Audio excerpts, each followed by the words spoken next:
The laughter stopped the moment the bullet defied physics. What happened next at Ironwood shooting range would be talked about for years to come. Before we jump back in, tell us where you're tuning in from, and if this story touches you, make sure you're subscribed, because tomorrow I've saved something extra special for you.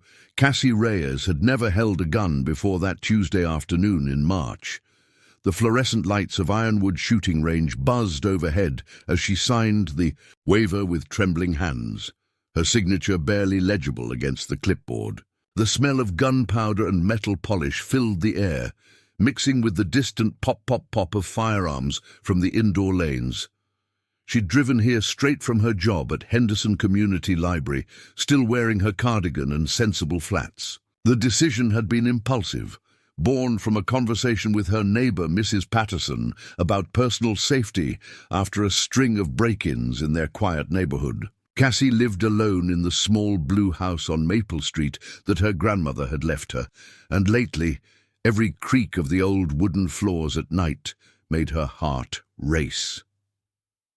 The young man behind the counter, barely out of his teens with a sparse goatee, looked her up and down with poorly concealed amusement. His name tag read Dylan. "First time?" he asked, though it was obvious from the way Cassie clutched her purse like a shield. "Yes," she admitted, her voice barely above a whisper. "I was hoping to try the beginner's package." Dylan's smirk widened. "Sure thing, ma'am. Lane 12 is open. I'll set you up with our basic rental package." He reached under the counter and pulled out a small pistol. "This here's a .22 caliber, real gentle for beginners. Even a librarian can handle this one." Cassie didn't correct him about how he knew her profession, though she suspected her library. Badge was still clipped to her cardigan pocket. She nodded and followed him toward the shooting lanes, her footsteps echoing in the concrete corridor.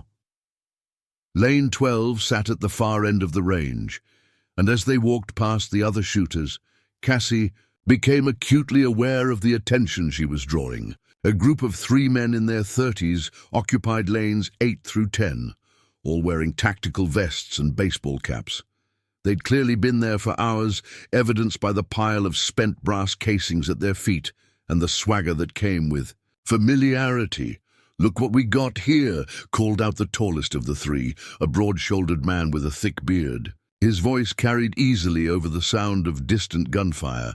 "Little Red Riding Hood's gonna play with the big bad wolves." His companions laughed. The shorter one, whose guts strained against his camouflage shirt, added, "Hope she brought her reading glasses. Gonna need 'em to find the target." Cassie's cheeks burned, but she kept walking. Dylan either didn't hear the comments or chose to ignore them as he set up her lane. He clipped a paper target to the mechanical line and sent it downrange to the 15-yard mark. "All right, ma'am," Dylan said, his tone now purely business. "This here's the safety briefer. Never point the gun at anything you don't intend to. Destroy. Keep your finger off the trigger until you're ready to shoot. The gun is always loaded, even when it's not. Got it?" Cassie nodded, accepting the small pistol with both hands. It felt heavier than she'd expected, the metal cold against her palms. Dylan showed her the proper stance, how to grip the weapon, where to place her feet. She tried to absorb every detail, but her concentration kept breaking as laughter drifted over from the adjacent lanes. $20 says she doesn't hit the paper," came a stage whisper from lane 9. "I'll take that." "You bet," replied another voice, "but I'm betting she screams when it goes off." Dylan finished his brief instruction and stepped back. "Take your time, ma'am. No rush. Just line up those sights and squeeze the trigger nice and slow." Cassie extended her arms, trying to remember everything Dylan had told her. The target seemed impossibly far away, a simple black silhouette against white paper. She closed one eye, then the other, trying to determine which gave her a clearer sight picture.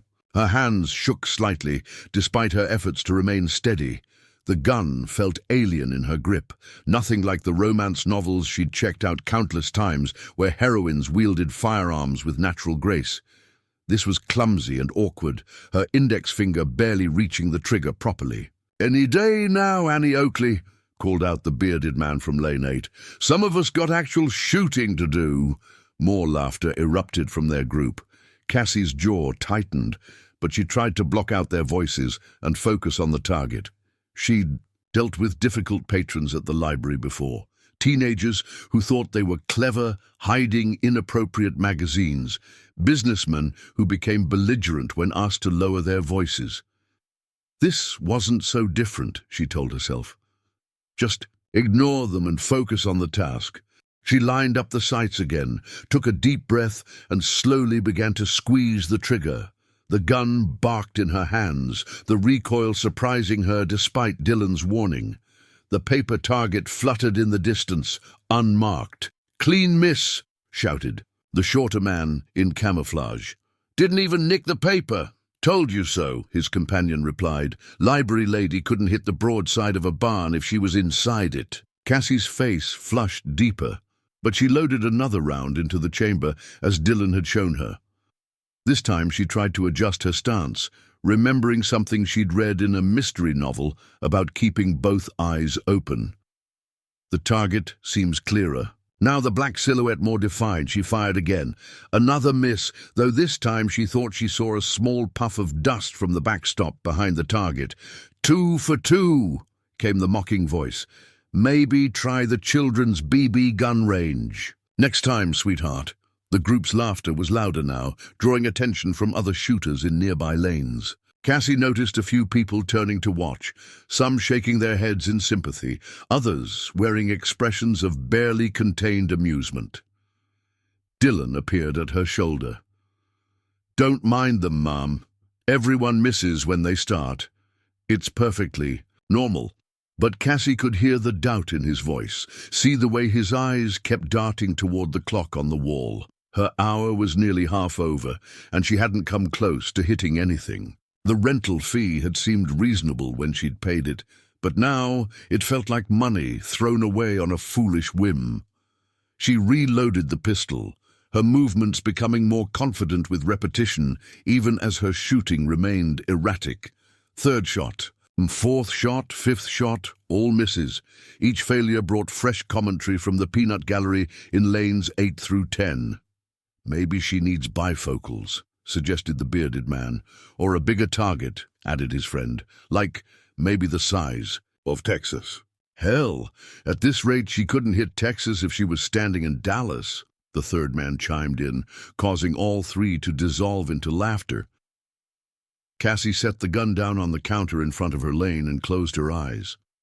She could feel the weight of everyone's stares, hear the whispered conversations starting among the other shooters. Part of her wanted to pack up and leave, to retreat to the familiar safety of the library, where the only weapons were words and the worst injury was a paper cut. But something else stirred in her chest, a stubborn streak she'd inherited from her grandmother, the same woman who'd worked 2 jobs to keep her house during the Depression, and told young Cassie that giving up was a luxury poor folks couldn't afford. She opened her eyes and picked up the pistol again. The afternoon sun slanted through the small windows near the ceiling of Ironwood shooting range, casting long shadows across the concrete floor. Cassie had been at lane 12 for 45 minutes now, and the pile of spent brass casings at her feet told the story of her persistent failures. Each empty shell casing represented another miss, another moment of humiliation under the watchful eyes of her mockers. The 3 men in lanes 8 through 10 had moved beyond simple heckling. They'd made a game of her struggles, placing side bets on whether she'd hit the paper before her hour expired. The bearded man, who'd introduced himself to his friends as Rick, had appointed himself her unofficial commentator. "Shot number, what are we up to now? 15? 20? Rick called out, his voice carrying that particular brand of cruelty that came from boredom, mixed with perceived superiority. "I've seen stormtroopers with better aim." His companions, the shorter man named Bud and a lean fellow with intricate tattoos covering both arms who went by Jake, had positioned themselves to get the best view of her lane. They weren't even pretending to shoot anymore. their own weapons forgotten as they focused entirely on her struggles. Cassie ignored them as best she could, but their words had begun to affect her muscle memory. Each time she raised the pistol, Rick's voice would cut through her concentration. Her grip would tighten, her shoulders would tense, and the shot would go wild. It had become a vicious cycle. The more she missed, the louder they got, and the louder they got, the worse her shooting became. Dylan had given up on coaching her after the 10th miss. Now he stood behind the counter, occasionally glancing, over with a mixture of pity and impatience. The range had other customers waiting, and Cassie could feel the weight of their collective frustration pressing down on her shoulders. She was loading her 21st round when an elderly man emerged from lane 3. He was tall and lean, with silver hair neatly combed, and wearing a button-down shirt tucked into pressed khakis. Everything about him spoke of quiet dignity and old-fashioned manners. He'd been shooting with mechanical precision for the past hour, his targets showing tight groupings that spoke of decades of experience. Preparing and narrating this story took us a lot of time, so if you are enjoying it, subscribe to our channel. It means a lot to us. Now back to the story. The man walked past Cassie's lane on his way to the counter, pausing to observe her stance. She was so focused on trying to tune out Rick's commentary that she didn't notice him watching until he cleared his throat softly.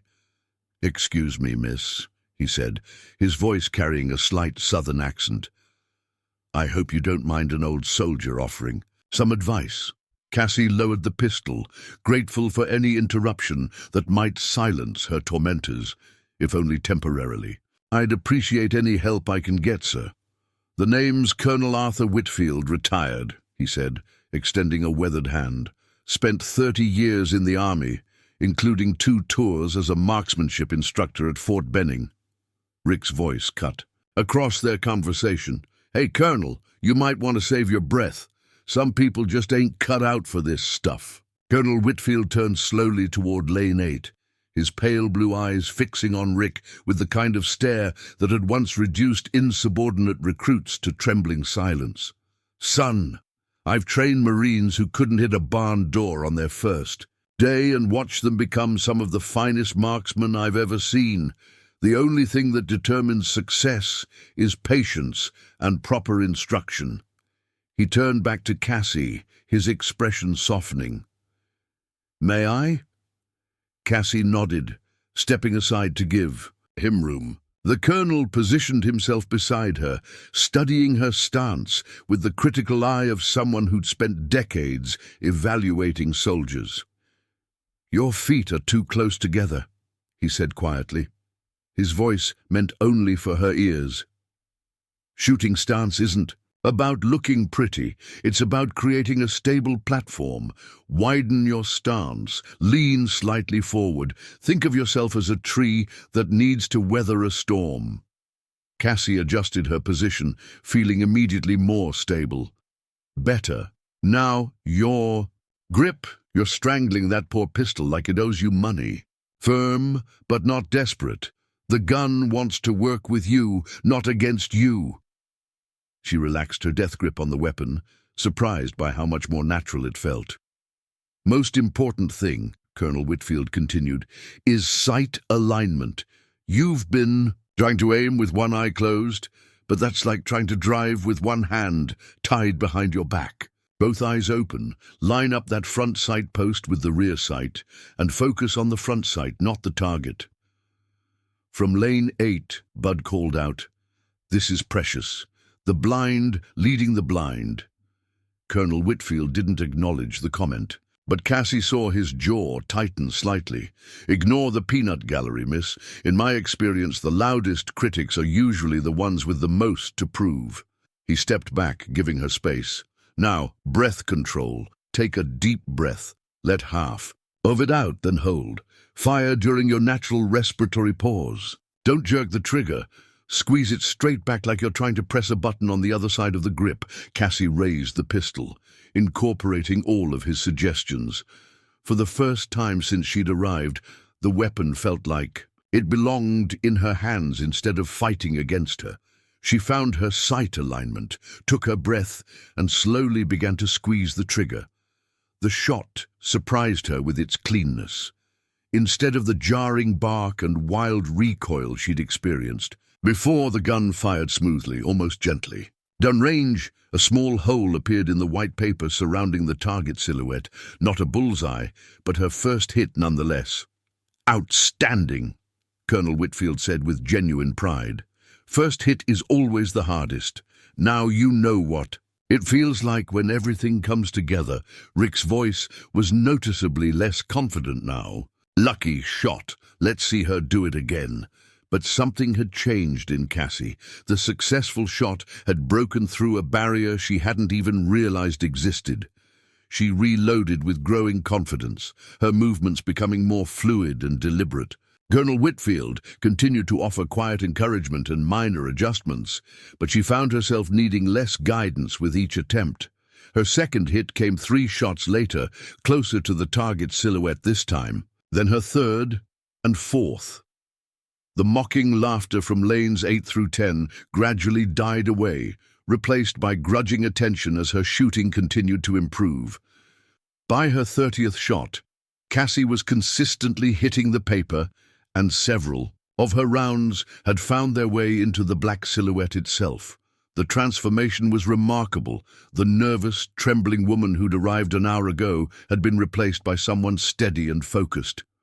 "You're a natural," Colonel Whitfield observed as she reloaded for what would be her final magazine. "Some people fight the fundamentals their whole lives. You're absorbing them like a sponge soaking up water." Dylan had wandered over from the counter, drawn by the obvious improvement in her shooting. Even some of the other customers had begun to take notice, including a middle-aged woman from lane 2, who nodded approvingly at Cassie's progress, but it was the silence from lanes 8 through 10 that spoke loudest. Rick, Bud, and Jake had stopped their commentary entirely, though Cassie could feel their eyes on her as she prepared for her final shots. She had 6 rounds left in her rental package.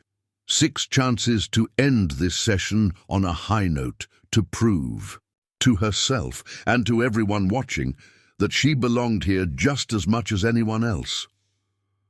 Colonel Whitfield stepped back, giving her space to work.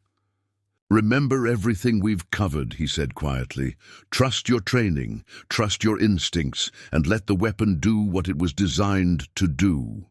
Cassie nodded, raising the pistol one final time. The target seems clearer now, more defined. She'd found her rhythm, her breathing, her natural point of aim. Everything felt different. The weight of the gun, the pressure of the trigger, even the ambient noise of the range seemed to fade into background static. She fired her first shot of the final magazine. Dead center of the target silhouette. The dead center hit sent a ripple of surprise through the range. Even Colonel Whitfield raised his eyebrows, though he quickly composed himself with military discipline. Cassie stared down range at the clean hole punched through the heart of the black silhouette, hardly believing what she'd accomplished. "Well, I'll be damned," Jake muttered from lane 10, his tattooed arms crossed as he studied her target through a pair of binoculars he'd pulled from his gear bag. Rick wasn't ready to concede anything. "One good shot don't make Annie Oakley," he called out, though his voice lacked its earlier smugness. "Let's see if she can do it twice." Cassie barely heard him. Something profound had shifted in her understanding of the weapon and her relationship to it. The pistol no longer felt foreign in her hands. It had become an extension of her will, a precise tool responding to her intent. She understood now why people spoke of marksmanship as an art form. She lined up her second shot, her breathing naturally falling into the rhythm Colonel Whitfield had taught her. The front sight post settled into perfect alignment with the rear notch, both perfectly centered on her target. The trigger broke cleanly, almost surprising her with its crispness. Another center hit, this one so close to the first that the holes nearly overlapped. A hushed murmur spread through the range. Dylan stepped closer to lane 12, his earlier dismissiveness replaced by genuine curiosity. Even the middle-aged woman from Lane 2 had stopped shooting to watch, her own target forgotten as she observed Cassie's unexpected transformation. "Incredible," Colonel Whitfield said quietly. "In 30 years of instruction, I've seen maybe 3 people achieve this level of accuracy this quickly. You have a genuine gift, Miss Reyes," Cassie supplied, never taking her eyes off the target. "Cassie Reyes. Miss Reyes, what you're doing right now is extraordinary. I've watched Olympic shooters who couldn't duplicate this kind of precision under pressure." From Lane 8, Rick's voice had taken on a different quality. Less mocking, more defensive. "Anybody can get lucky twice. It's consistency that matters." But his companions were no longer paying attention to his bravado. Bud had moved to the edge of his lane, craning his neck to get a better view of Cassie's target. Jake continued studying, her shots through his binoculars, occasionally shaking his head in what appeared to be disbelief. Cassie prepared for her third shot, her movements now fluid and confident. The earlier nervousness had evaporated, replaced by a zen-like focus that surprised her. She'd experienced something similar while cataloguing rare books at the library, moments when time seemed to slow and every detail became crystal clear. The third shot joined its companions in the center of the target, creating what looked like a single large hole from this distance. "Holy hell," Bud whispered, loud enough for everyone to hear. Dylan pulled out his phone and began recording. Though he tried to be discreet about it, word was spreading through the range now, with shooters from the far lanes beginning to gather behind Lane 12. The facility's rangemaster, a gruff man named Tony who rarely left his office, emerged to see what was causing the commotion. "What's all the fuss about?" Tony asked, his voice carrying the authority of someone who'd run the range for 15 years. "That lady there," Jake said, pointing toward Cassie, "just put 3 shots through the same hole at 15 yards, with a rental gun." First-time shooter. Tony's skeptical expression shifted as he studied Cassie's target through a spotting scope. "I've seen some good shooting in my day, but this..." He adjusted the scope's focus, then looked again. "This is something else entirely." Colonel Whitfield stepped forward. "Tony, I've been working with Miss Reyes for the past 20 minutes.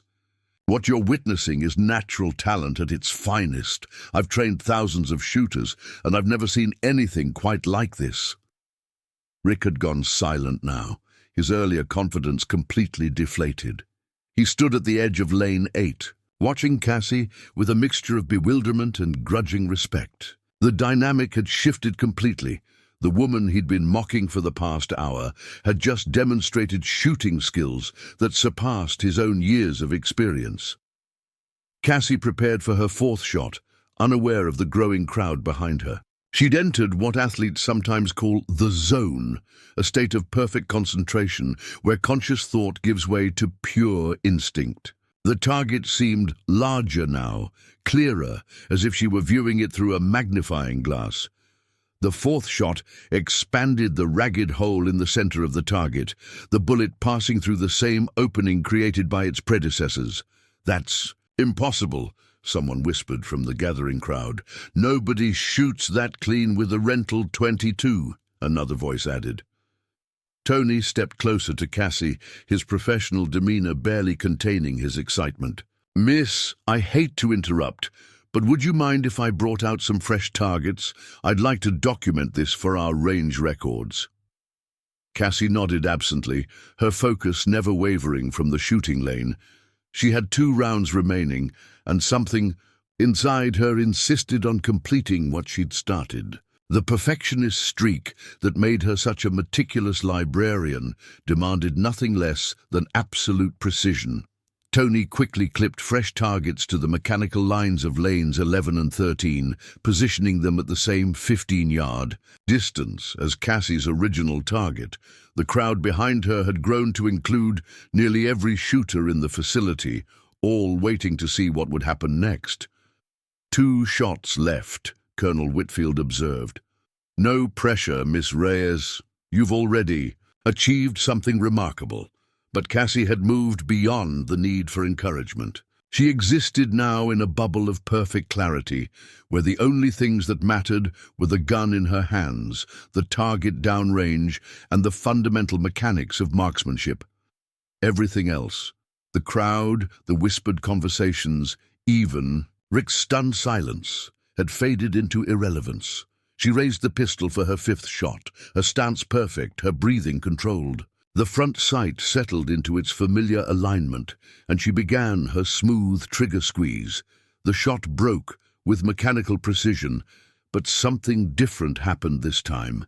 Instead of the normal crack of a bullet striking paper, there was a strange whistling sound, followed by two distinct impacts downrange. The crowd fell completely silent. Tony rushed to his spotting scope, frantically adjusting the focus as he swept between the three targets. "What the hell?" he muttered, then looked again. Colonel Whitfield borrowed binoculars from Jake, studying the targets with the analytical eye of a career military officer. His face went pale. "That's not possible," he said quietly. Dylan stepped forward with his phone, zooming in on the targets with his camera. "Did she just hit two targets with one bullet?"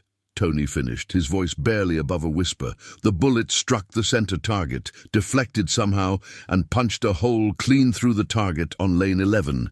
The gathering crowd pressed closer, everyone trying to get a look at what had just happened. Phones appeared throughout the group as people began recording and taking pictures. Rick finally found his voice. "Bullets don't just change direction like that.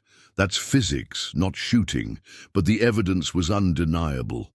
Cassie's fifth shot had struck her original target dead center, then somehow curved in midair to punch a perfect hole through the fresh target on lane 11. Both hits were clean and precise, as if she'd intentionally planned the impossible trajectory.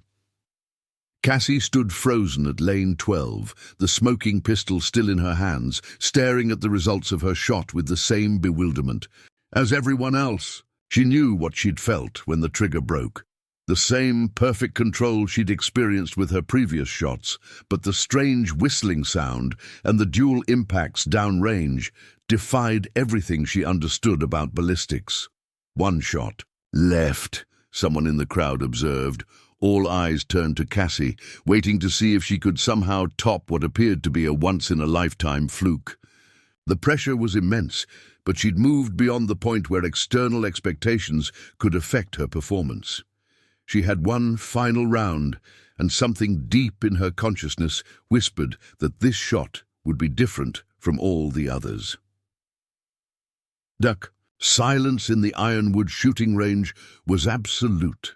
23 people held their collective breath as Cassie raised the pistol for her final shot. The weight of their attention should have been crushing, but she existed now in a sphere of perfect calm that made everything else feel distant and dreamlike. Tony had positioned himself at the spotting scope, his hands trembling slightly as he prepared to witness what might be the most extraordinary shooting demonstration in the range's 15-year history. Colonel Whitfield stood at Cassie's left shoulder, his military bearing intact despite the bewilderment clearly visible in his eyes. Even Rick had moved closer, his earlier mockery completely forgotten. He stood next to Jake and Bud, all three, men united now in their shared disbelief at what they'd witnessed. The woman they'd been ridiculing an hour ago had just performed a feat that violated their understanding of basic physics. Cassie's breathing settled into its now familiar rhythm. The pistol felt weightless in her hands, as if it had become part of her nervous system rather than a separate tool. She'd fired exactly 24 rounds since arriving at the range, and each shot had taught her something new about the delicate relationship between shooter and weapon. But this final shot felt different. As she raised the gun, she experienced a strange sensation, as if time itself had slowed to accommodate her intentions. The fluorescent lights overhead seemed brighter, the target downrange appeared closer, and she could hear her own heartbeat. With crystal clarity, her sight alignment was perfect, the front post centered precisely in the rear notch. But instead of focusing on the center target as she had with her previous shots, her eyes were drawn to both flanking targets simultaneously. Logic told her this was impossible. Human vision couldn't maintain sharp focus on multiple objects at different points, yet somehow she could see all three targets with equal clarity. The trigger began its rearward journey under the steady pressure of her index finger.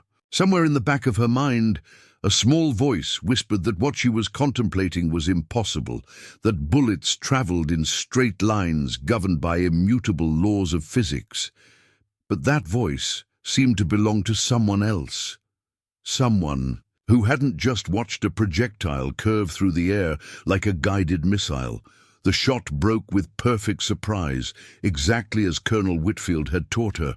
But the moment the firing pin struck the primer, Cassie felt something extraordinary happen. It was as if her consciousness expanded beyond her physical body, following the bullet as it left the barrel and began its journey downrange. She watched, or perhaps experienced, the bullet's flight path in microscopic detail. The projectile spun through the air at roughly 1,100 feet per second, its trajectory initially straight and true toward the center target. But as it approached the 15-yard mark, something inexplicable occurred. The bullet seemed to bend in midair, its path curving in a graceful arc that defied everything known about ballistics. It struck the center target with perfect precision, punching through the exact center of the bullseye. But instead of burying itself in the backstop as physics demanded, the bullet somehow ricocheted at an impossible angle. The crowd watched in stunned silence as the projectile's path became visible through the dust motes floating in the afternoon sunlight. The bullet curved left, then right, describing an S-shaped trajectory that belonged in a cartoon rather than a shooting range. It struck the target on lane 11 first, creating a perfect hole through the 10-ring. But the bullet's impossible journey wasn't finished. Continuing its defiance of natural law, it curved again, this time in the opposite direction, before striking the target on lane 13 with equal precision. 3 targets. 1 bullet. 3 perfect hits. The silence stretched for a full 10 seconds before anyone found their voice. "Jesus Christ," Tony whispered, his eye still pressed to the spotting scope. It actually happened. The bullet bent in midair and hit all 3 targets. Dylan's phone captured every moment, though he'd stopped believing what he was recording. His hands shook as he zoomed in on each target, documenting holes that shouldn't exist, according to everything he knew about firearms. Colonel Whitfield removed his glasses and cleaned them methodically, as if clearer vision might somehow make sense of what he'd witnessed. 30 years of military experience, including combat tours and advanced marksmanship training, had prepared him for many things. This wasn't one of them. "In all my years," he said quietly, "I've seen ricochets, I've seen bullets fragment and strike multiple targets, I've even seen rounds deflect off metal and change direction. But I've never seen a bullet curve through open air like it was following a predetermined path." Jake pulled out his own binoculars, studying the targets with the intensity of a scientist examining evidence that contradicted established theory. "The holes are clean," he reported to the gathered crowd. "No fragmentation, no secondary impacts. That bullet stayed intact through the entire flight path." Bud was shaking his head slowly, his earlier confidence completely shattered. "I've been shooting for 20 years, competition level. I know every trick, every technique, every possible explanation for unusual shooting results. This isn't possible." Rick remained silent, staring at Cassie with an expression that mixed awe with something approaching fear.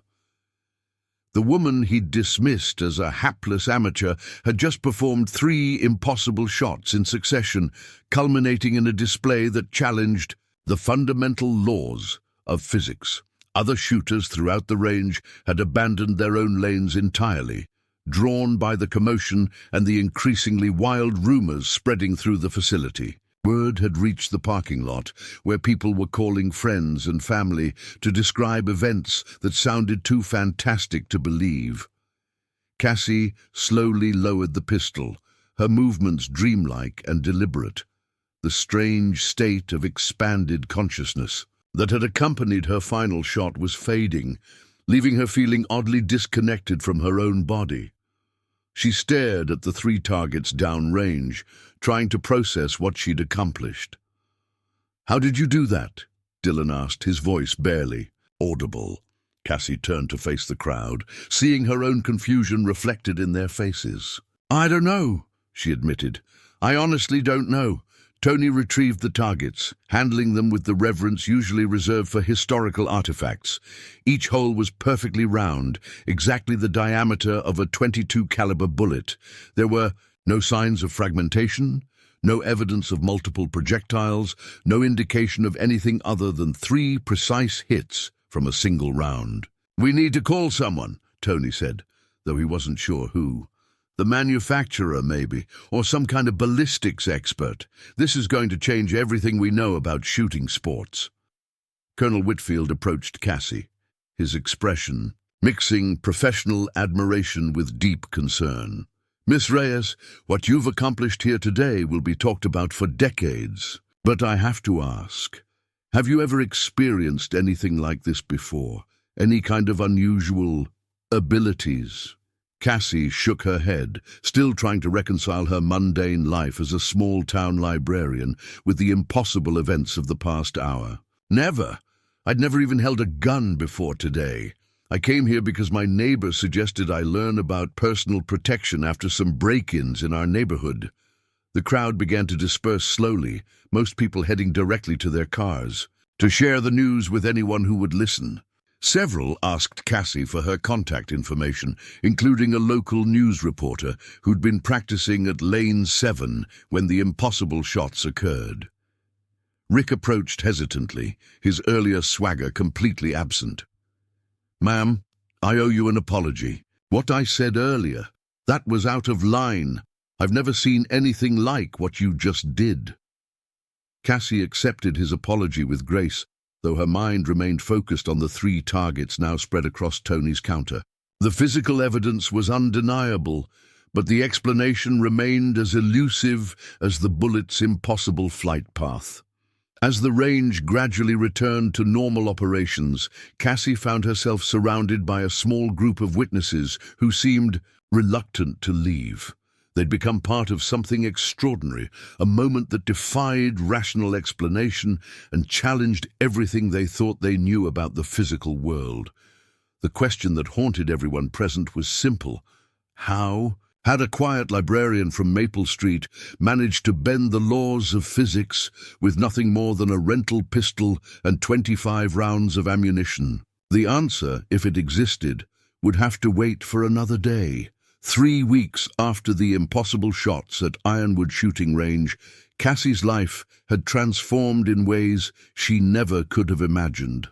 The quiet routine of cataloging books and helping patrons find romance novels had been replaced by a whirlwind of phone calls, interviews, and scientific inquiries that seemed to multiply by the day. Dr. Sarah Chen from the National Institute of Standards and Technology had driven down from Gaithersburg, specifically to examine the targets and interview witnesses. She sat across from Cassie in the Henderson Community Library's small conference room, surrounded by high-tech equipment that looked more suited to a laboratory than a small-town library. "The ballistic analysis confirms what everyone witnessed," Dr. Chen said, adjusting her wire-rimmed glasses as she reviewed her tablet. "The bullet holes show no signs of fragmentation or multiple projectiles. The trajectory calculations, however, are mathematically impossible according to current understanding of physics." Cassie poured herself another cup of coffee from the pot she'd brought from the staff kitchen. The past 3 weeks had been a blur of sleepless nights and constant questions from people who seemed to expect her to provide explanations she simply didn't have. "I've had teams from 3 different universities examine the footage," Dr. Chen continued. Frame-by-frame analysis shows the bullet clearly curving through open air with no external forces acting upon it.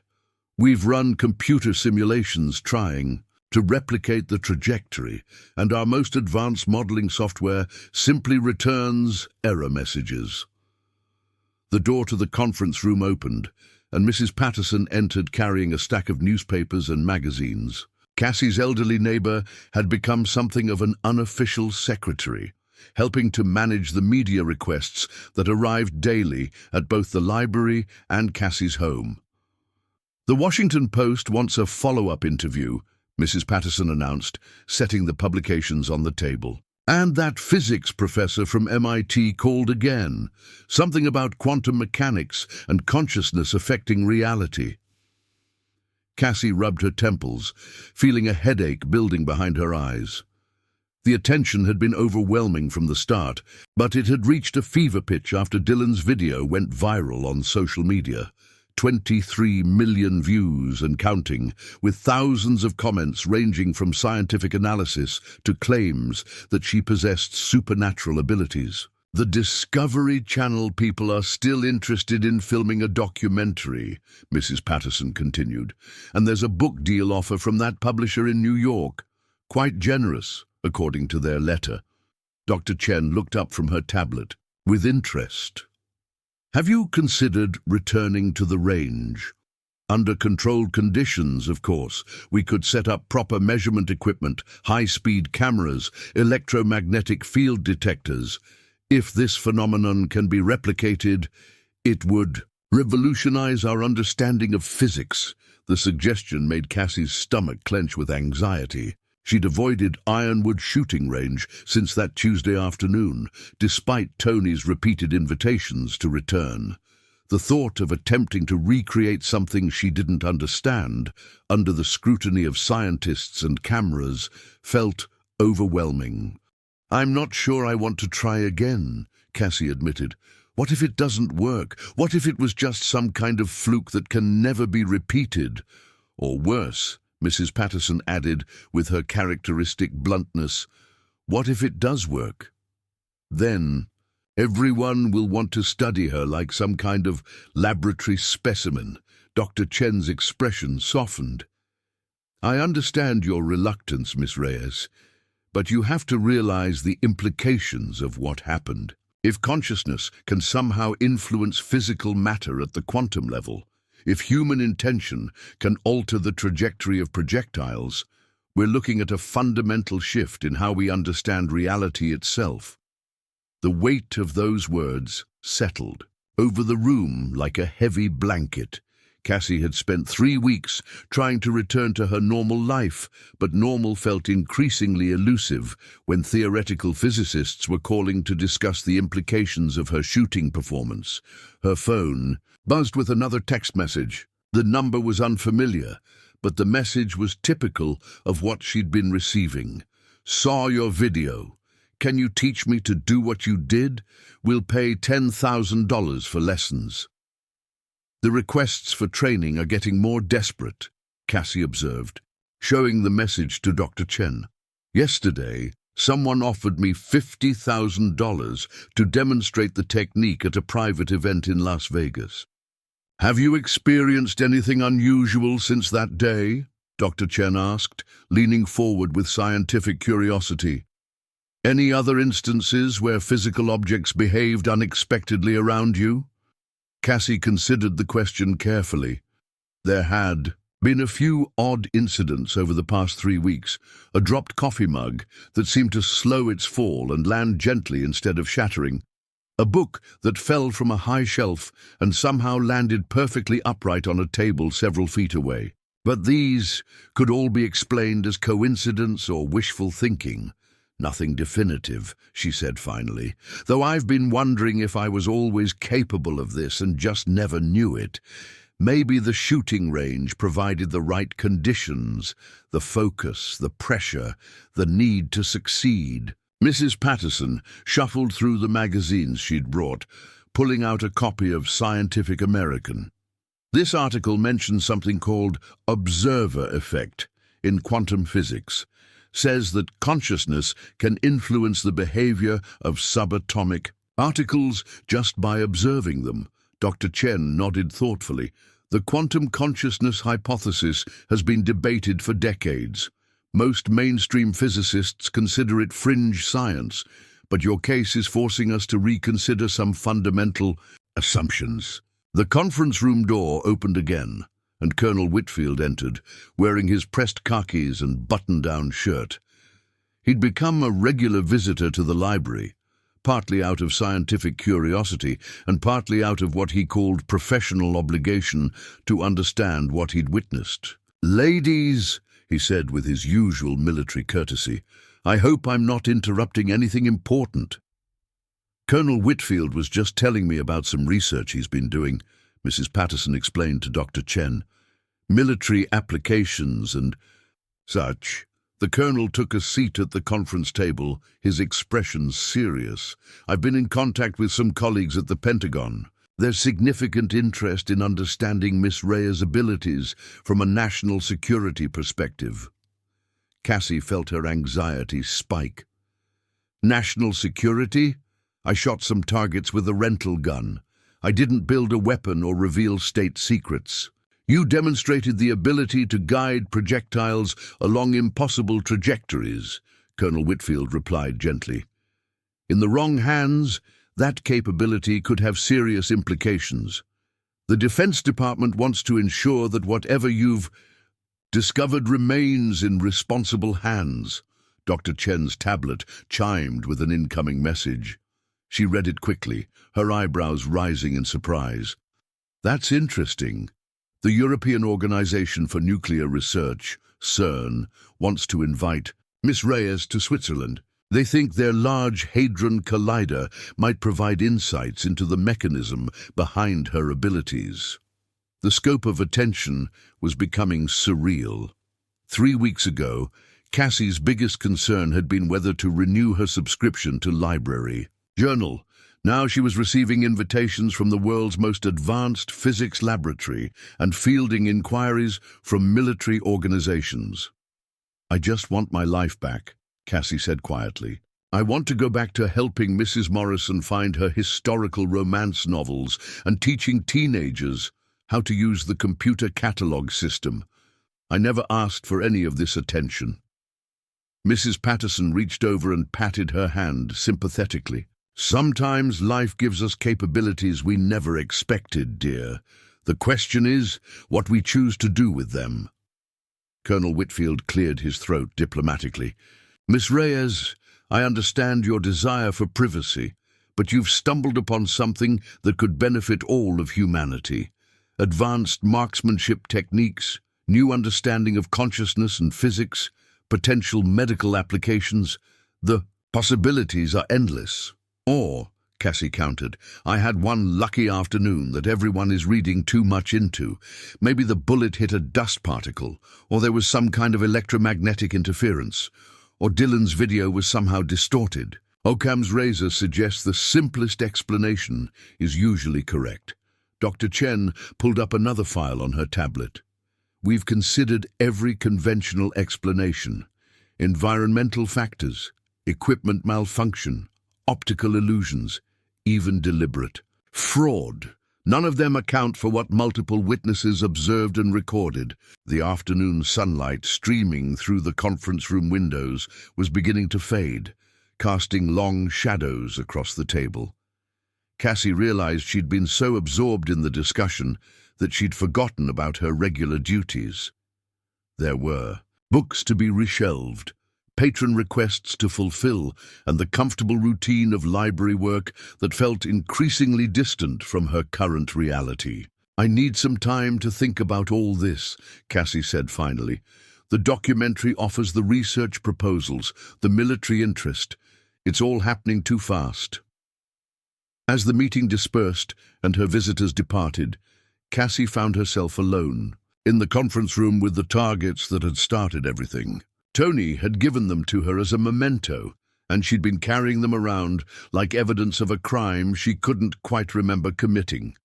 The holes were still there, perfectly round and impossibly placed.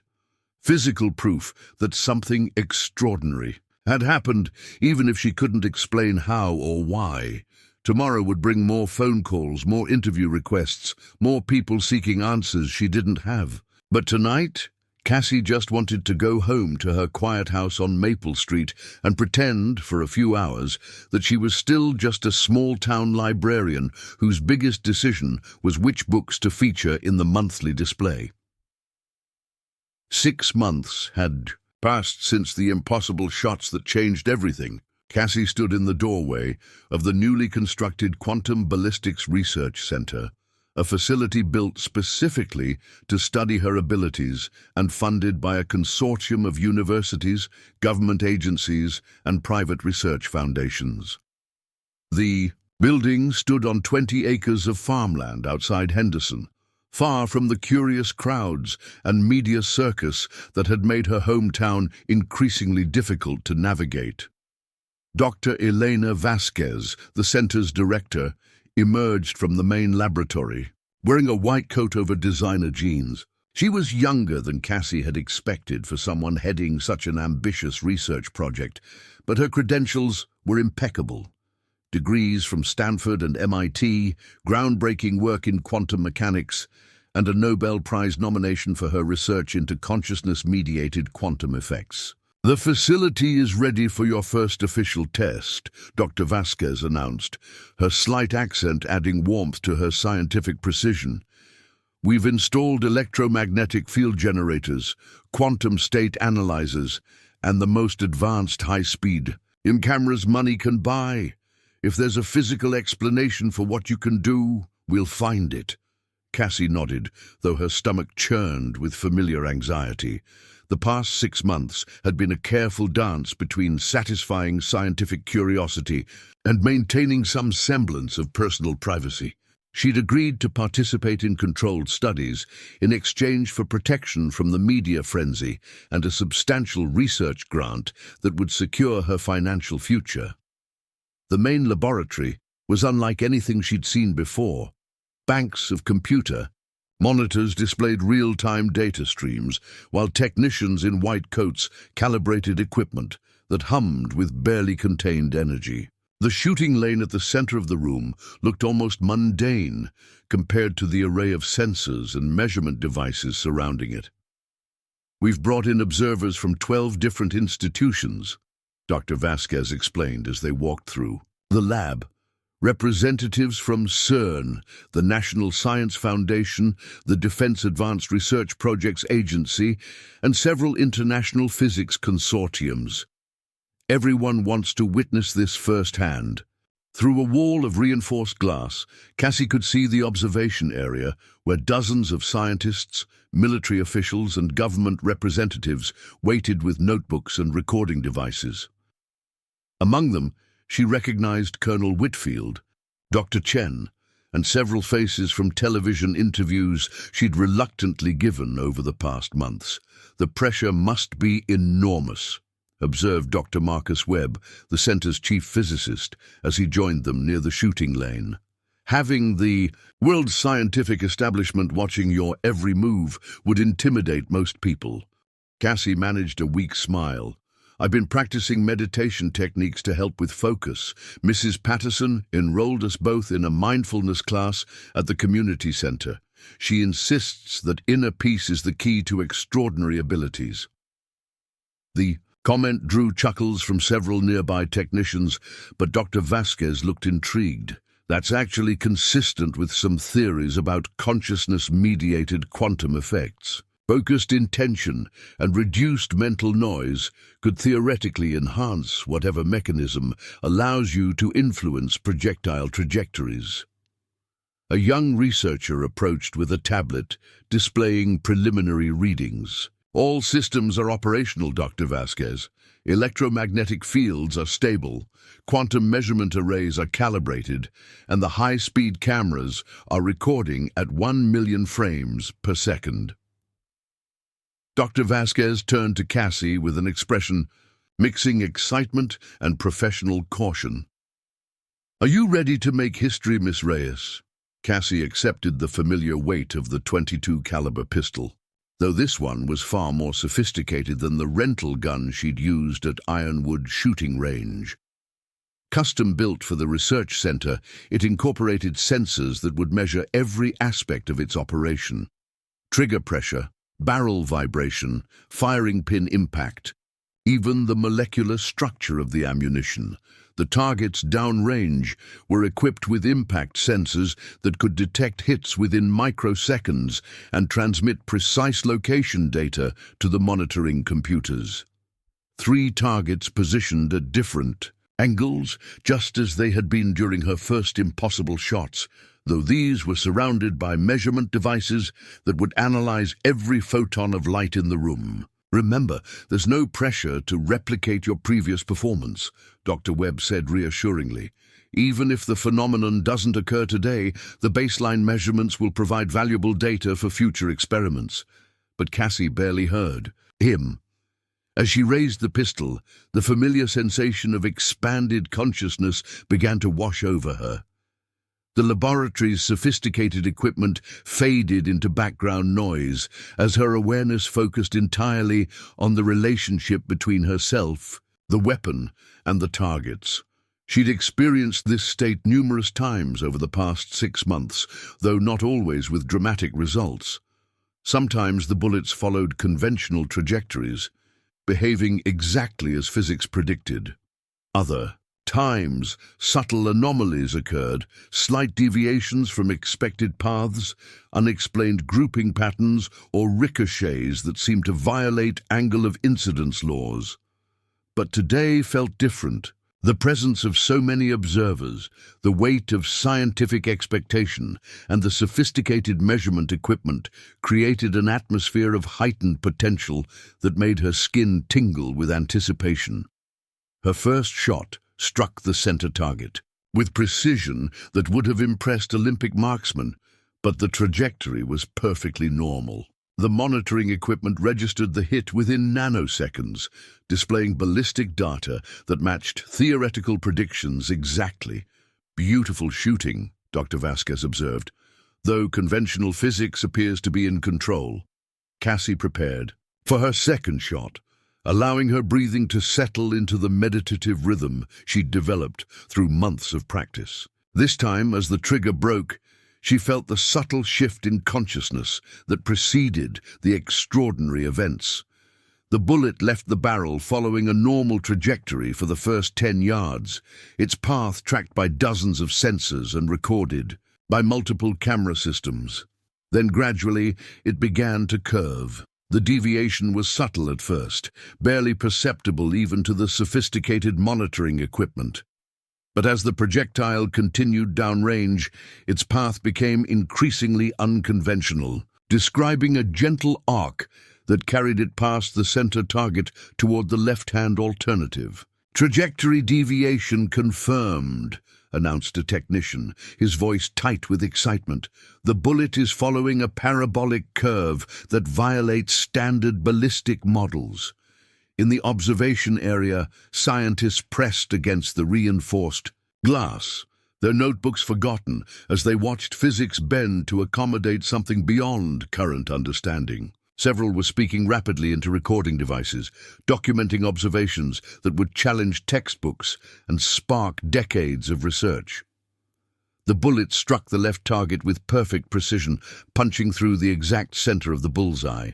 Despite having followed an impossible flight path, but unlike her shots at Ironwood shooting range, this projectile buried itself conventionally in the backstop. Its journey concluded.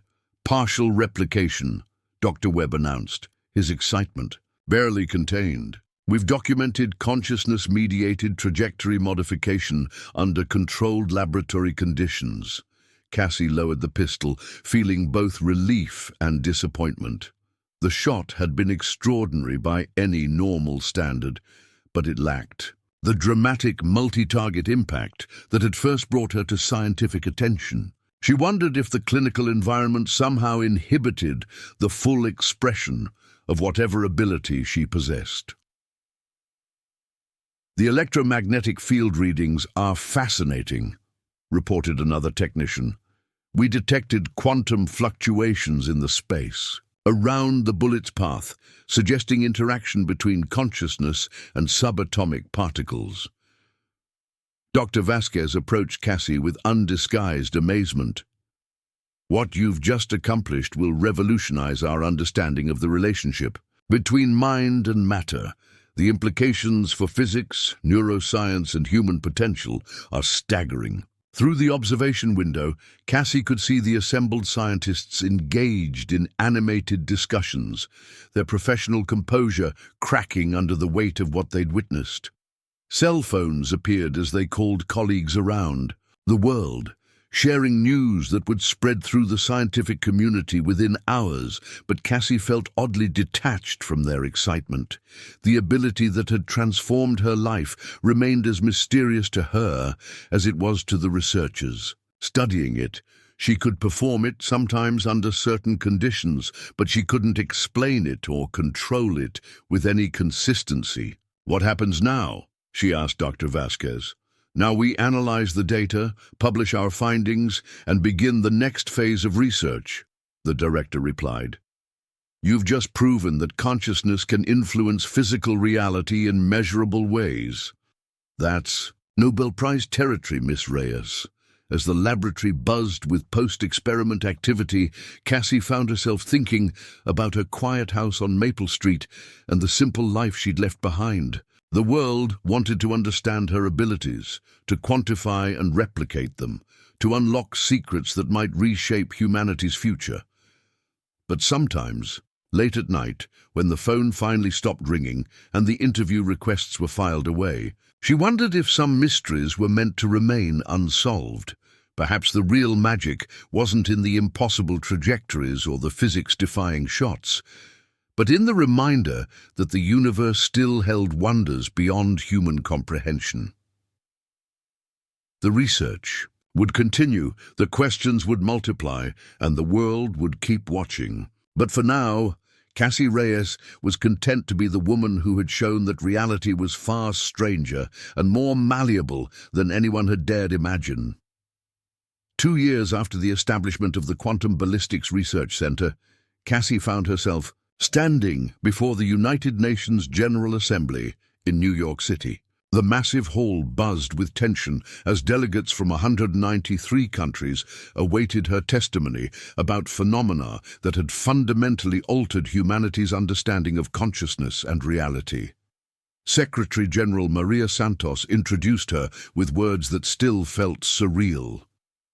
"Ladies and gentlemen, Miss Cassandra Reyes, whose abilities have opened new frontiers in human potential and raised profound questions about the nature of existence itself. The journey from small-town librarian to international figure had been anything but smooth.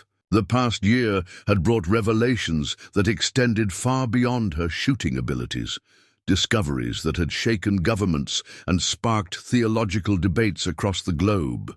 Dr. Vasquez sat in the front row of the observer section, her face reflecting the weight of the research they'd conducted together. Beside her, Colonel Whitfield maintained his military bearing despite the extraordinary circumstances that had brought them all to this moment. "Honorable delegates," Cassie began, her voice steady despite the magnitude of the audience. 18 months ago, our research team made a discovery that changed everything we thought we knew about my abilities." She gestured toward the large screen behind the podium, which displayed footage from the research center's most significant experiment. "We discovered that the phenomenon wasn't limited to projectiles. Under specific conditions of focused intention, I could influence the behavior of various forms of matter and energy." The video showed Cassie in the laboratory, her hand extended toward a glass of water. As she concentrated, the liquid began to move without any external force, forming impossible spirals and defying gravity's pull. The footage had been verified by dozens of independent observers and analyzed by the world's most sophisticated equipment. The implications became clear when Dr. Vasquez's team began testing broader applications. Cassie continued. Medical trials showed that focused intention could accelerate cellular regeneration in laboratory cultures. agricultural experiments demonstrated enhanced crop growth rates when consciousness was directed towards seed development. A murmur rippled through the assembly hall as delegates absorbed the implications. The representative from Bangladesh leaned forward, his expression intense. His country had been suffering from devastating floods, and early reports suggested that consciousness-mediated weather modification might be possible. However, Cassie said, her tone becoming more serious, we also discovered the darker possibilities. In classified tests conducted with military oversight, we found that the same principles could be weaponized in ways that make traditional armaments seem primitive. The classified research had been leaked 3 months ago by a whistleblower, sending shockwaves through global intelligence communities. Footage of Cassie causing electronic systems to malfunction through focused intention, or generating localized electromagnetic pulses that could disable vehicles at a distance, had sparked an international crisis. The question before this assembly, Cassie said, is not whether these abilities exist. The evidence is overwhelming.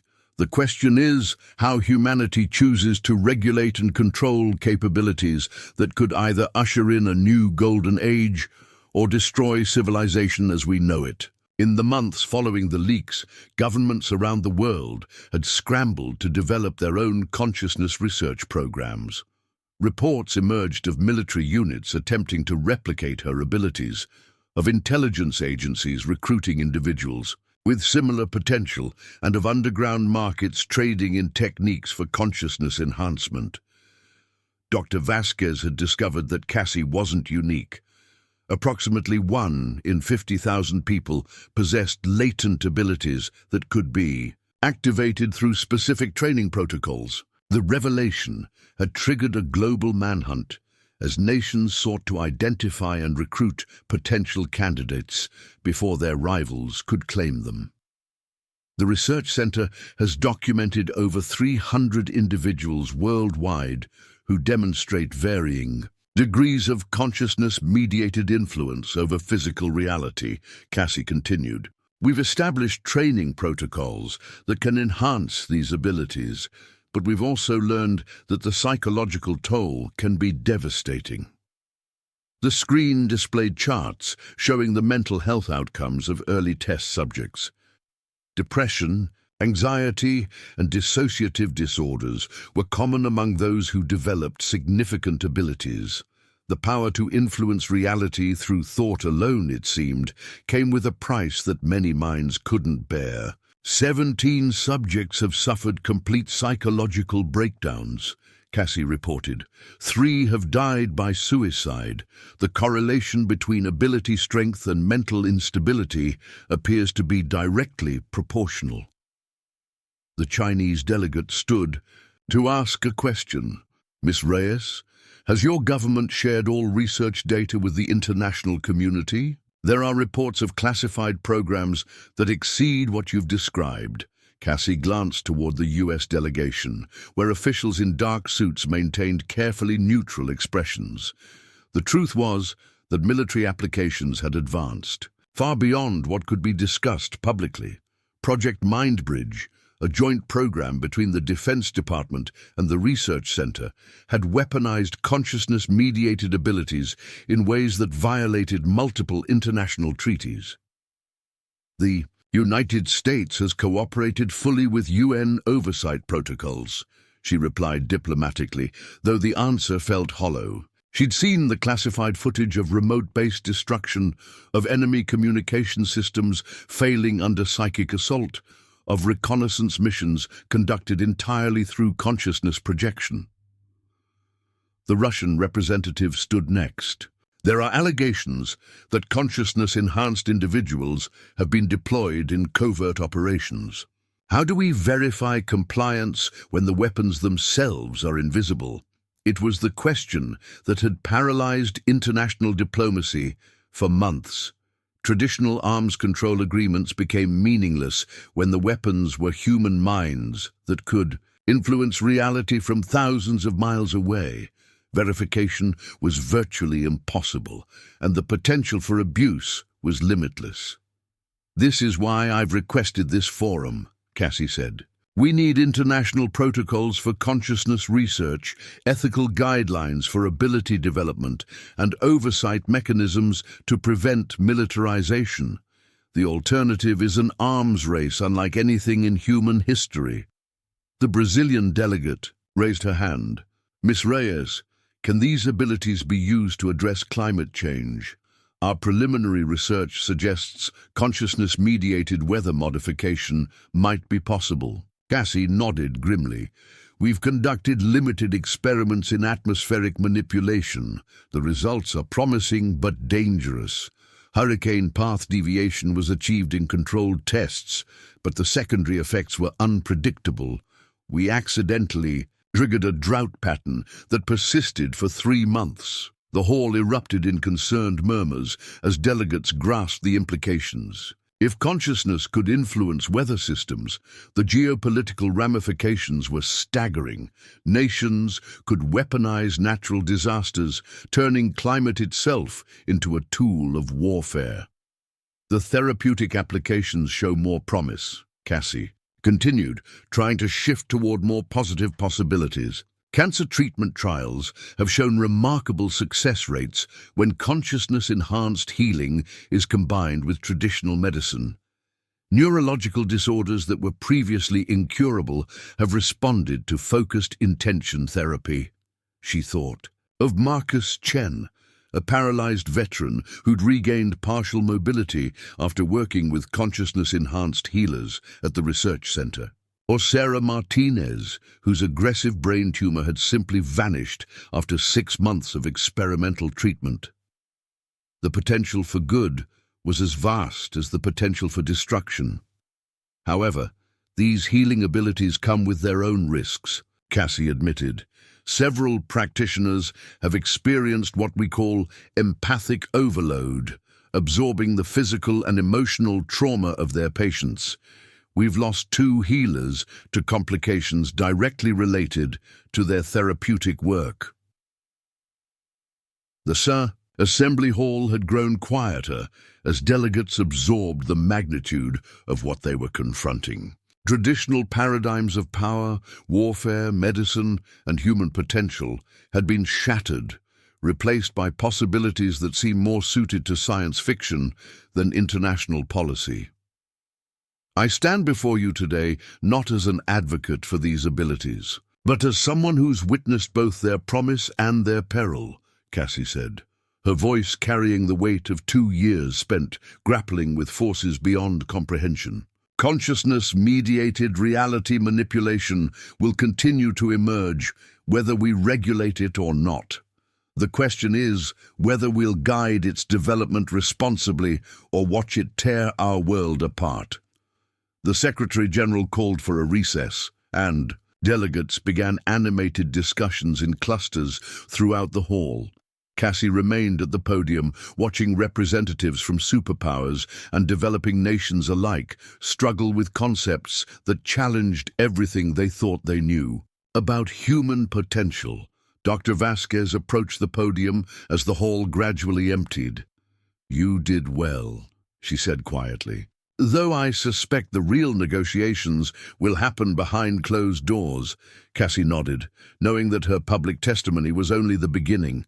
Intelligence agencies would want detailed briefings, military leaders would demand classified demonstrations, and scientists would push for expanded research regardless of the risks. "Sometimes I wonder what would have happened if I'd just missed all those shots at the range," Cassie mused.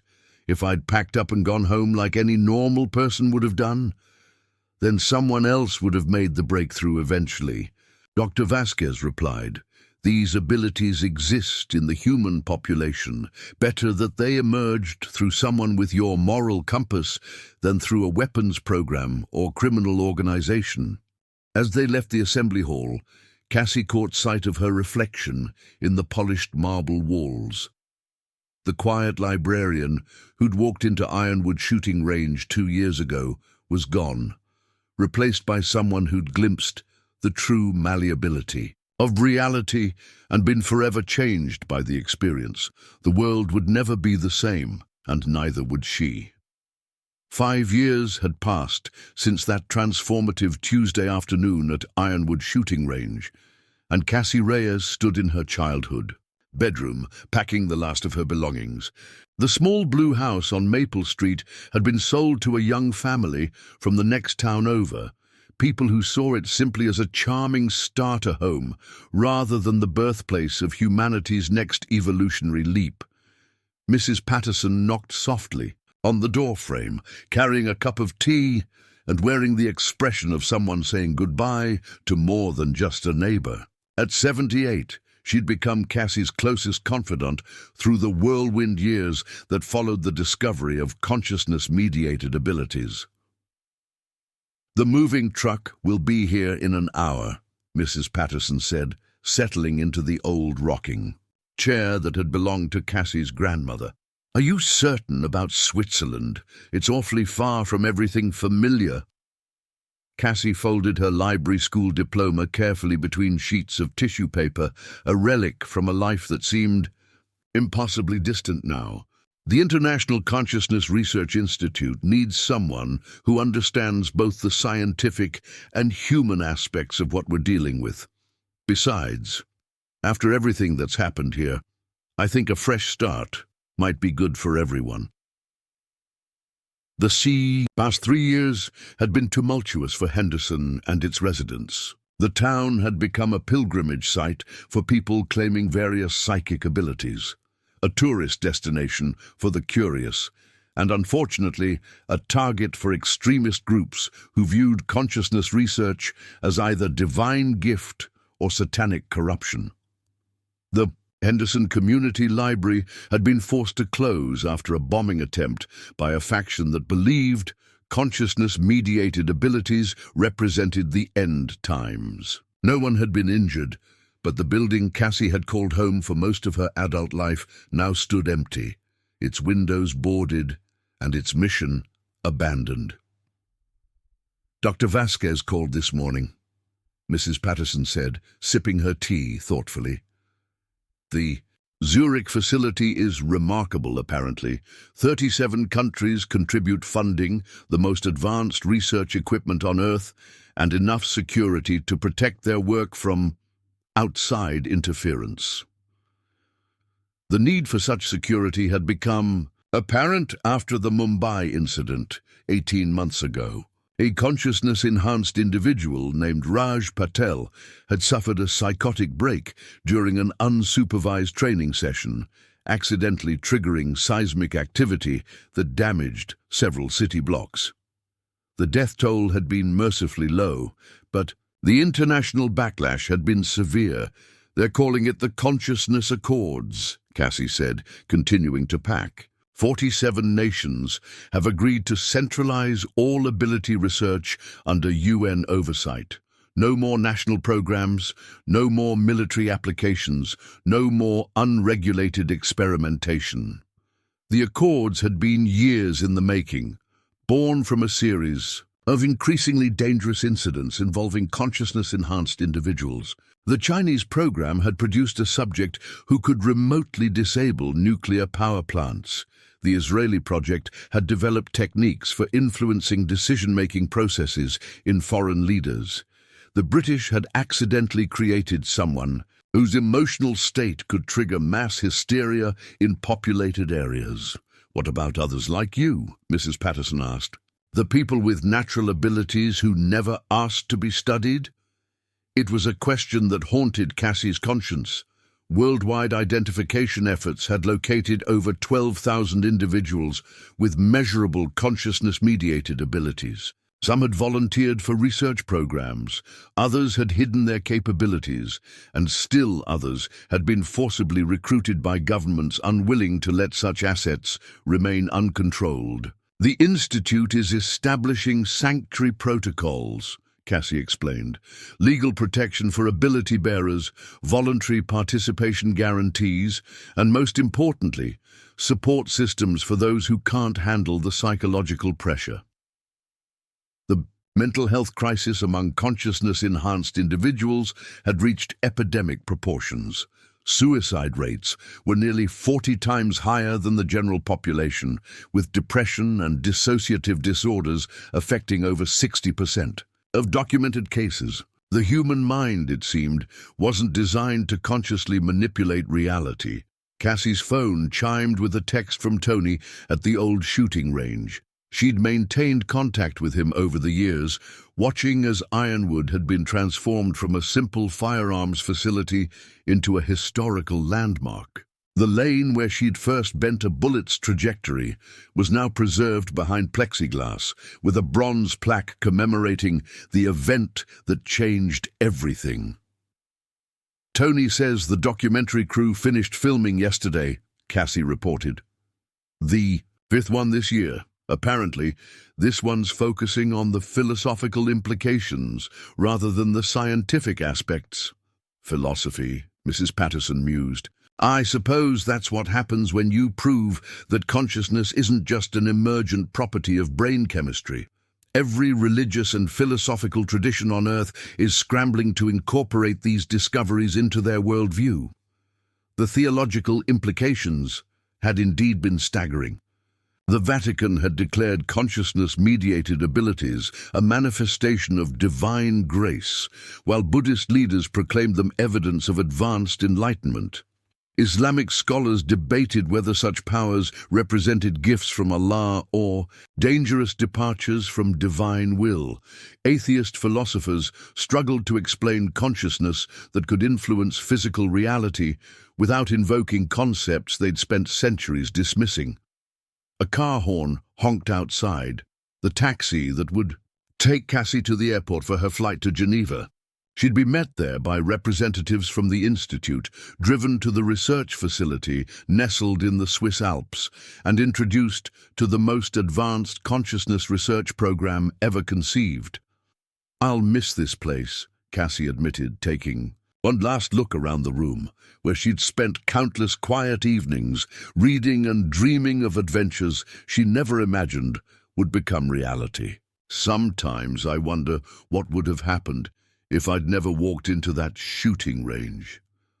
Mrs. Patterson stood and embraced her with the fierce affection of someone who'd watched a shy librarian transform into a figure of global significance.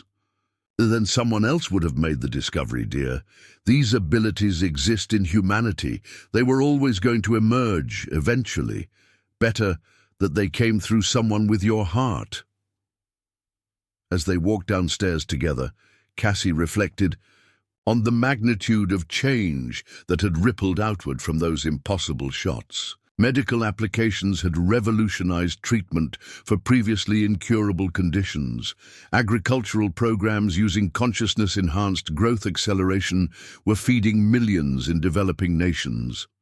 Communication technologies based on consciousness-mediated information transfer were making traditional networks obsolete, but the darker applications continued to haunt the field. Military contractors had developed consciousness-based surveillance systems that could monitor enemy activities from half a world away. Intelligence agencies employed psychic interrogation techniques that made traditional torture seem primitive. Criminal organizations had begun recruiting ability bearers for activities that law enforcement couldn't even comprehend, let alone counter. The moving truck arrived early, Mrs. Patterson observed as they reached the front porch. 3 men in overalls were already loading boxes marked with Cassie's new address, International Consciousness Research Institute, Zermatt, Switzerland. 2. Facility represented humanity's best hope for responsible development of consciousness-mediated abilities. Staffed by researchers from every major nation, funded through international cooperation and governed by ethical protocols designed to prevent the mistakes of earlier programs, it would serve as both sanctuary and laboratory for the next phase of human evolution. Dr. Chen sends her regards, Cassie said, reading another message on her phone. The Beijing team successfully completed their first therapeutic trial yesterday. spinal cord regeneration using consciousness-enhanced cellular repair, paralyzed. Patients walking within 6 months. The medical breakthroughs continued to astound even veteran researchers. Cancer remission rates approached 90% when consciousness-enhanced healing was combined with traditional treatment. Neurological disorders responding to focused intention therapy. Genetic abnormalities being corrected through directed cellular modification. Yet for every miraculous healing, there were consciousness-enhanced practitioners who suffered psychological collapse from the empathic burden of their work. The price of manipulating reality through thought alone remained devastating for most who possessed the ability. As Cassie's belongings disappeared into the moving truck, neighbors began gathering on the sidewalk to bid farewell to the woman who'd put their small town at the center of humanity's greatest transformation.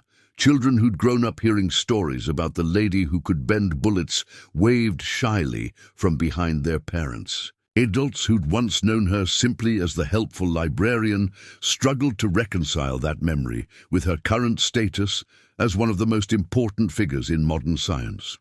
"Will you ever come back?" asked Jennifer Walsh, the young mother who'd bought the house.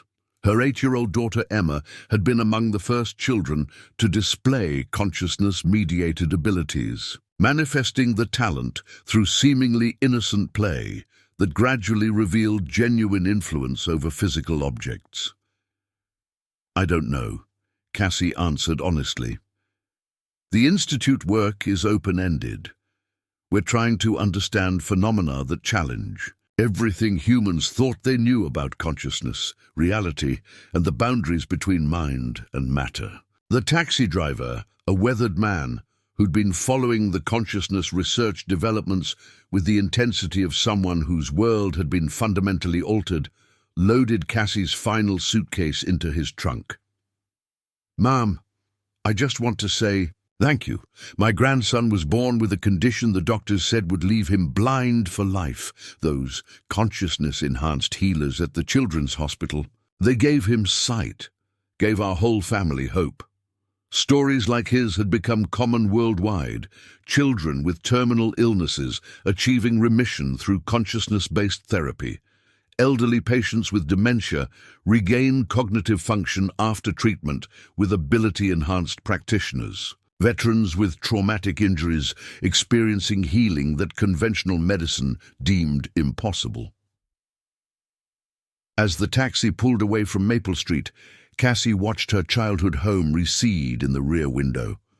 The modest blue house had sheltered generations of her family, witnessed her quiet dreams of literary adventures, and served as a retreat during the overwhelming years following her discovery.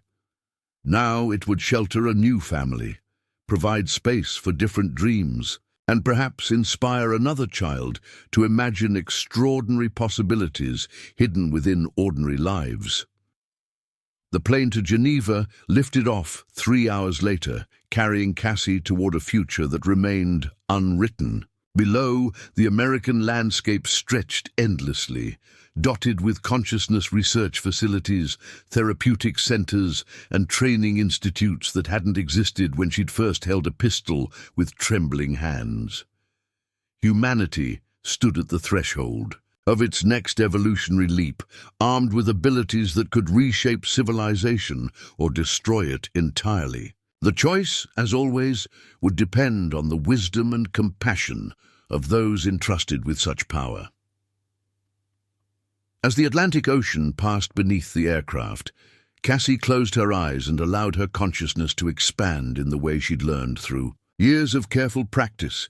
For just a moment, she could sense the vast network of ability bearers scattered across the globe.